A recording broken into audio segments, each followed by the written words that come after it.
So I don't really talk about racing a lot, and when I do, it's typically in the context of tiny whoop racing. So today I want to talk about kind of tiny whoop racing preparation and mentality. So I want to go through some of the basic steps that I do whenever I prepare for a tiny whoop race, and kind of how I go through the mental challenge of racing as a tiny whoop pilot. Preparation definitely starts with a well-packed bag. So the night before a race, if I have a blocked day ahead, or maybe the afternoon before a race if it's an evening race, I'll go through and check all my equipment, make sure all of my goggle batteries and radio battery and stuff like that are charged, and then make sure it's all packed away in my drone bag in a way that makes sense to me, so that if anything goes wrong, I can easily access it later. Also, I'll go ahead and charge batteries typically 2 to 3 hours before the race. That gives me enough time to get enough batteries charged to get practice laps in, but not leaving batteries charged at full for longer than they need to be. The one thing I didn't really touch on earlier was my mentality going into a race. Now, I'm a very competitive person, so no matter how I think I will do in the race, I want to do my absolute best, and I would love to win at any point. And it really doesn't matter the stakes of the race either. It could be small one-on-one racing, or bigger 32 bracket size racing. I really just want to win. But your mentality going in has a lot to do with how the outcome of the race ends up. So for me, I'm going in tired. It's been a long day. I've had classes for a large portion of the day. So I want to set my expectations low in order to race normally. I just want to fly regular.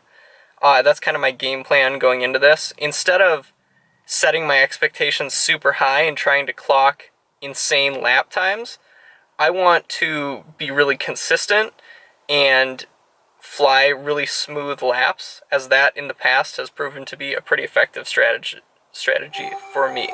So, let's get to it.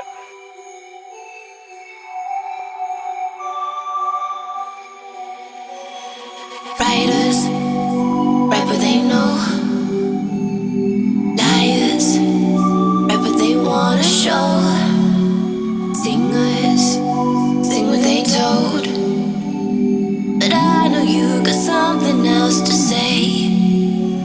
Like secret language, speaking in tongues. Snake like tongue tied, you on the run. Tribal dancing, I don't know what you are, you are, you are, you are. Summer floating over my heart. We're both dancing over the dark side. I don't know who you are, you are, you are, you are.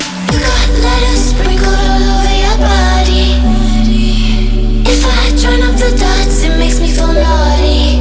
I feel like I shouldn't touch. You got a no touching sign. I feel like I shouldn't run. You're blocking the exit with your life.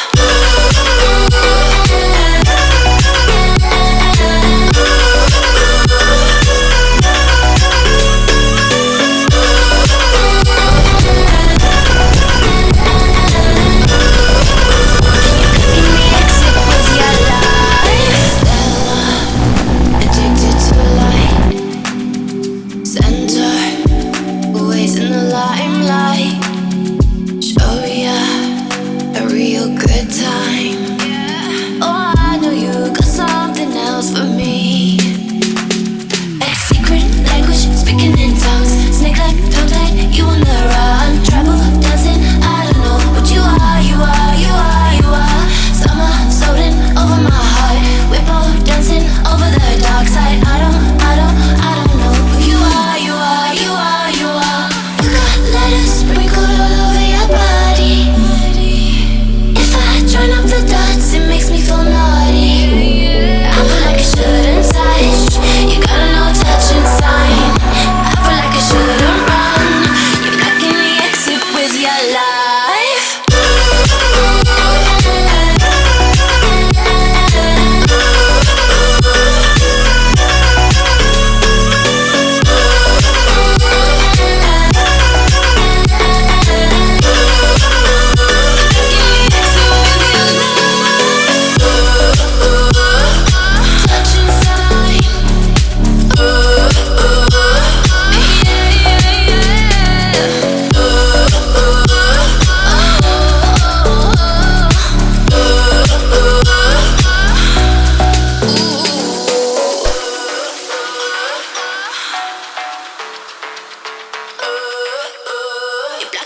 exit with your life.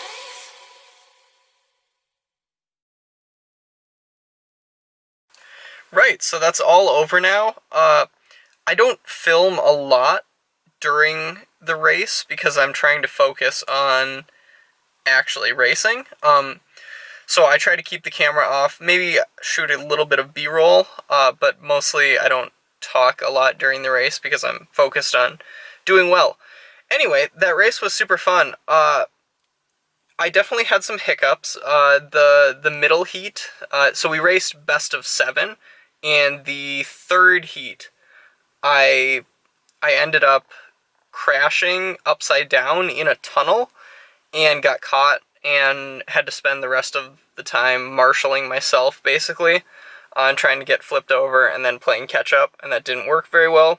Also, that was kind of a long and power-hungry course, so it had a pretty profound effect on batteries, where it drained them super fast, which was something to manage for sure in the race. As always, I mean, every course is a little different, so managing battery life is never easy, but especially on this course, that was a challenge for sure.